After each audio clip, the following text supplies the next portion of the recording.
জনপ্রিয় ইসলামী আলোচক মিজানুর রহমান আজহারীর আসার খবরে কক্সবাজারের পেকুয়ায় মানুষের ঢল নেমেছে। উল্লুক ভাল্লুকদের সাথে গিয়ে মিলছে, খোদাদ্রোহীদের সাথে মিলেছে, ইমান বিরোধীদের সাথে মিলেছে। এই জন্য আল্লাহ ওই সন্তানকে গ্রহণ করে নাই।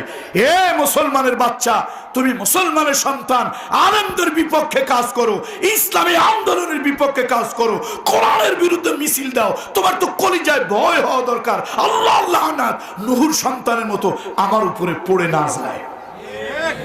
তোমার তো ভয় হওয়া দরকার। তুমি মুসলমানের সন্তান দাবি করো, কেমনি তুমি মুসলমান? আচ্ছা, ডাক্তারের ছেলে কোনদিন ডাক্তার হয়? মাস্টারের ছেলেকে কি মাস্টার বলা হয়? উকিল অ্যাডভোকেট তার সন্তান কোনদিন কি উকিল অ্যাডভোকেট বলা হয়? না। মাস্টারের ছেলে যদি পড়াশোনা করে, মাস্টারের ছেলে যদি পড়াশোনা করে, স্কুল, মাদ্রাসা, কলেজ, ইউনিভার্সিটি, সেখানে যদি ছাত্রদেরকে পাঠদান করে, অটোমেটিক সে মাস্টার। অটোমেটিক কি? মাস্টার। মাস্টারের ছেলে কখনো মাস্টার হয় না, হয় তার নিজের যোগ্যতায়। ডাক্তারের ছেলে কিয়ামত পর্যন্ত ডাক্তার হয় না, হয় তার নিজের যোগ্যতায়। সে পড়াশোনা করেছে, ডাক্তারি পরীক্ষা দিয়েছে, পাস করেছে, রুগীকে প্র্যাকটিস করে। আপনি তাকে কি বলবে? ডাক্তার বলবে। এটা তার কাজ, এটা তার নলেজ, এটা তার ডাক্তারের সন্তান হওয়ার কারণে ডাক্তার নয়, এটা তার নিজের পেশার কারণে ডাক্তার। অনুরূপ ভাবে একজন উকিলের ছেলে, আপনি কি তার উকিল বলবেন? প্রশ্নই আসে না। তার কারণ হলো তার বাপ আইন জানলেও সন্তান তো আর আইন জানে না। সন্তান কি আইন জানে? তালে তালে চললে তো কাজ হবে না ভাই। ওই এক লোক রুগী দেখতে গেছে, কম্পাউন্ডার সাথে গেছে। এখন ডাক্তার বলতেছে, আপনি তো অনেক কমলা আপেল অনেক কিছু খাইয়া ঠান্ডা আরো বাড়াইছেন। এখন কম্পাউন্ডার জিজ্ঞেস করে, স্যার আপনি কেমনি বুঝলেন এই লোকটা কমলা আপেল খাইছে? কয় যে আমি চোখের নিচে এগুলো দেখছি, লোকটা ঠান্ডা লাগছে, এর মধ্যে ঠান্ডা খাইছে, এই জন্য বারণ করেছি, ওষুধ লিখে দিয়েছি। একদিন ডাক্তার নাই, কম্পাউন্ডার নিজের ডাক্তার ভাব দেখায়। পাবলিক কয় আপনি চলেন। কয় যে না, আমার এই অভিজ্ঞতা আছে, ডাক্তারের সাথে থাকি, আমিও রুগী দেখতে পারি। তো ঠিক আছে চলেন। গিয়া খাটের নিচে দেখছে। এখন রুগীরে কয় সর্বনাশ, আপনি তো শেষ করে ফেলছেন। কি কয়? এত জুতা স্যান্ডেল মানুষে খায়। রুগীর আত্মীয় স্বজনের মেজাজ গেছে গরম হয়ে, ওটা বেউকুফ, জুতা স্যান্ডেল খাইলো কেমনে? আচ্ছা মতো মাইরিয়া ধোলাই দিয়ে বিদায় দিছে। ডাক্তারের সাথে দেখা, কিরে কি হয়েছে? কয় ওস্তাদ আপনি যে বললেন কমলা আপেল খায় সেটা তো মিলল, আমি যে বললাম জুতা খায় স্যান্ডেল খায় এটা মিলল না। কয় কেমনে? কয় যে আপনি যেরকম খাটের নিচে আপেল কুমড়ার খোসা দেখে বলছিলেন এত ঠান্ডার মধ্যে আবার আপেল কমলা খাইয়া আরো তো তুমি ঠান্ডারে বাড়াইছো, আমি চোখের নিচে তাকায় দেখি জুতা স্যান্ডেল খালি, চিন্তা করলাম এগুলি খাইছে। ডাক্তার কয় গাধা, সবকিছু দেখলেই ধারণা করতে হয় না যে এইটা খাইয়া এই হয়েছে, এটা বুদ্ধি লাগে। এখন উকিলের ছেলে তো ওইরকম, যদি আপনি উকিল বলেন তো ও তো তাজাটারে আরো মেরে ফেলবে, কথা ঠিক কিনা বলে? এই জন্য উকিলের ছেলে কোনোদিন উকিল হয় না। উকিল হতে হলে তাকে আইন শাস্ত্রে পড়াশোনা করতে হয়। এবার আপনাদের বিবেকের কাছে আমার প্রশ্ন, ডাক্তারের ছেলে যদি পড়াশোনা না করলে ডাক্তার না হয়, মাস্টারের ছেলে পড়াশোনা করলে পাঠদান পেশায় যদি না আসে মাস্টার তাকে বলা হয় না, অনুরূপ ভাবে অ্যাডভোকেট ব্যারিস্টারের সন্তানকে পড়াশোনা আইনের উপরে না করলে, আইন প্র্যাকটিস না করলে তাকে অ্যাডভোকেট ব্যারিস্টার বলা হয় না। তাহলে মুসলমানের বাচ্চা মুসলমান কোন দৃষ্টিতে হয় একটু বলেন তো আমাকে? আপনার যুক্তি যদি সঠিক হয় তাহলে নূহ আলাইহিস সালামের সন্তানকে কাফের বলবেন কোন যুক্তিতে? সে তো বড় ইমানদারের সন্তান।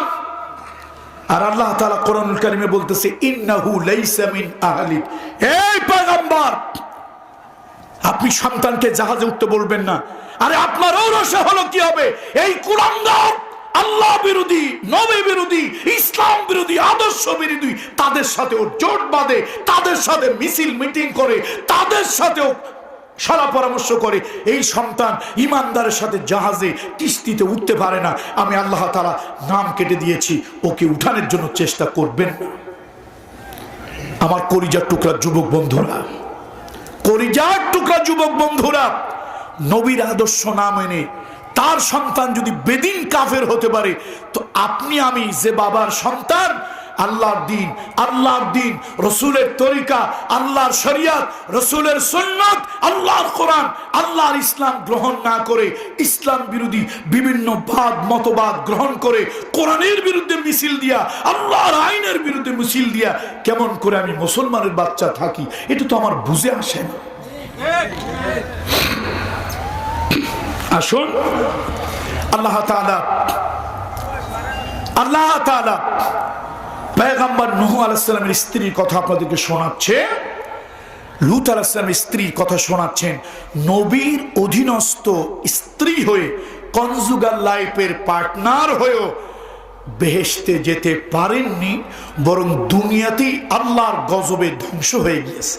এবার আসেন আল্লাহ তাআলা পরের আয়াতে কি বলে, وَضَرَبَ اللَّهُ مَثَلًا لِلَّذِينَ آمَنُوا امرأة فرعون إذ قالت رب ابن لي عندك بيتا في الجنة ونجني من فرعون وعمله ونجني من القوم الظالمين। আল্লাহ তাআলা বলেন তোমাদের কাছে ইমানদারদের জন্য একটা উদাহরণ, ইমানদারদের জন্য একটা দৃষ্টান্ত, ইমানদারদের জন্য আমি আল্লাহ একটা ঘটনা শোনাচ্ছি। ফেরাউনের স্ত্রীর, ও পর্দার মহিলারা, ও আমার মায়েরা, বোনেরা, ও আমার কলিজার টুকরা মেয়েরা, মাগো একটু চিন্তা করুন, একটু চিন্তা করুন। ফেরাউনের ঘরে থাকলো, ফেরাউনের ঘরে থাকলো, ফেরাউনের সাথে এক বিছানায় শুইল, ফেরাউনের খাবার খেলো, কিন্তু অন্তরের সম্পর্ক, হৃদয়ের সম্পর্ক, আদর্শিক সম্পর্ক ছিল আল্লাহর পয়গম্বর মুসার সাথে। এই যে দিলের সম্পর্ক, আদর্শিক সম্পর্ক, অন্তরের সম্পর্ক আল্লাহর পয়গম্বর মুসা আলাইহিস সালামের সঙ্গে হওয়ার কারণে ওই মহিলাকে আল্লাহ তাআলা দুনিয়ায় জান্নাত দিয়ে দিলেন। আল্লাহু আকবার। দুনিয়া কি দিয়ে দিলেন বলেন তো? দুনিয়া কি দিয়ে দিলেন?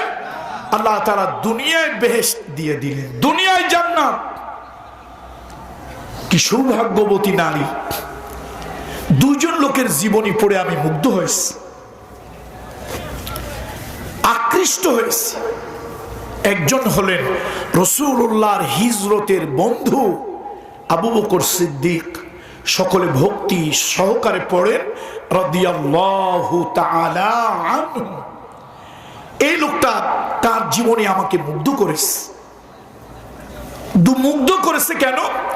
আবু বকর সিদ্দিক ইসলাম গ্রহণ করার আগে, মুহাম্মদ রাসূলুল্লাহর কাছে কালেমা পড়ার আগে তিনি একজন ভালো মানুষ ছিলেন।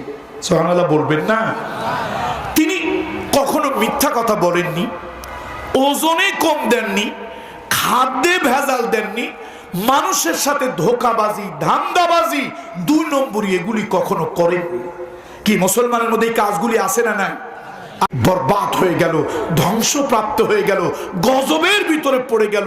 নবীর স্ত্রী হওয়ার কারণে গজব তাদেরকে বাঁচাতে পারল না। এই জন্য মা বোনরা, মা গো, মুসলমানের স্ত্রী হয়েও অনেক মা বোন বেদিনের আদর্শ গ্রহণ করেন। মা এই কাজটা করবেন না, বোন এই কাজটা করবেন না, জীবনটা বরবাদ হয়ে যাবে। এবার একটু যুবক বন্ধুদের উদ্দেশ্যে বলি, আল্লাহর পয়গম্বর নূহ আলাইহিস সালাম বিশাল বড় একটা জাহাজ তৈরি করেছেন, সফিনা। বিশাল বড় একটা সফিনা তৈরি করেছে আল্লাহ তাআলার হুকুমে। সব প্রকারের এক এক জোড়া প্রাণী ওই সফিনার ভিতরে, জাহাজের ভিতরে উঠাচ্ছেন। কিন্তু দেখা গেল নূহ নবীর সন্তান কেনান, কি নাম সন্তানের? ওই কেনান জাহাজের ভিতরে ওঠে না। নূহ আলাইহিস সালাম তার সন্তানকে খুঁজতে লাগলো, কোথায় গেল আমার সন্তান? অনেক খোঁজাখুঁজির পর সন্তানকে তিনি পেয়ে গেলেন। আল্লাহর কোরআন সাক্ষী, তিনি সন্তানকে বললেন, ইয়া বুনাইয়ার কাব মানা, ও আমার কলিজার টুকরা সন্তান, ও আমার কলিজার টুকরা সন্তান, আমাদের সাথে ওই জাহাজে ওঠো, সফিনায় ওঠো, নৌকার ভিতরে ওঠো। সন্তান বলল, না, আমি যাদের সাথে চলি, যাদের সাথে গল্প করি, যাদের সাথে আড্ডা দেই, কেউ আপনার সাথে গেল না, ওই জাহাজে উঠলো না, আমিও যাব না। নবী সন্তানের জন্য একটু মায়া লাগতেছিল, এটাই স্বাভাবিক। দুনিয়ার সব বাবা ও সন্তানেরা, দুনিয়ার সব বাবার দিলের মধ্যে সন্তানের জন্য মায়া লাগে। সন্তান যত বড় খারাপ হোক না কেন, সবাই ফেলে দেয়, সবাই ফেলে দেয়, কিন্তু মা বাপ সন্তানকে দিল থেকে ফেলে দিতে পারে না। নূহ আলাইহিস সালামের দিলের মধ্যে মায়া লাগতেছিল, তিনি সন্তানকে বারবার তাগাদা দিচ্ছেন, ইয়া বুনাইয়ার কাব মানা, ও সন্তান আমাদের সাথে জাহাজে উঠে আসো। সন্তান উঠতে চায় না। আল্লাহ জিজ্ঞেস করলেন, ও পয়গম্বর, আপনি কেন দেরি করতেছেন? কয়, আল্লাহ, আমার পরিবারের একটা অংশ, আমার পরিবারের একটা অংশ আমার সন্তান এখন পর্যন্ত জাহাজে ওঠে নাই। আল্লাহ তাআলা জানিয়ে দিলেন, কোরআন শরীফ সাক্ষী, আল্লাহ জানিয়ে দিলেন, ইন্নাহু লাইসা মিন আহলিক। এই পয়গম্বর, যেই সন্তান তোমার ঔরসে জন্ম হয়েও তোমার আদর্শ মানে না, আমি আল্লাহর দেওয়া আদর্শের রাস্তায় চলে না, ও আল্লাহ বিরোধীদের আদর্শে চলে, ওই সন্তান তোমার পরিবারের অন্তর্ভুক্ত হতে পারে না। ওই সন্তান আমি নাম কেটে দিয়েছি। এই সন্তানকে মায়া করে যদি জাহাজে উঠাতে যাও, আমি আল্লাহ নবুয়তির দপ্তর থেকে তোমার নাম কেটে দেব। আমার কলিজার টুকরা যুবক ভাইরা, ক্লাবের বন্ধুরা এবং পার্শ্ববর্তী এলাকার যত তরুণ যুবক বন্ধু আছেন, বন্ধু একটু চিন্তা করুন তো, একটু চিন্তা করুন, নবীরা হলেন কি উচ্চ মর্যাদার ইমানের মানুষ। নবীদের ইমান আর আমাদের ইমান কি একরকম? প্রশ্নই আসে না। তাদের ইমান গগনচুম্বী, তাদের ইমানের মান ক্যাটাগরি অনেক উপরে, হাজার গুণ উপরে।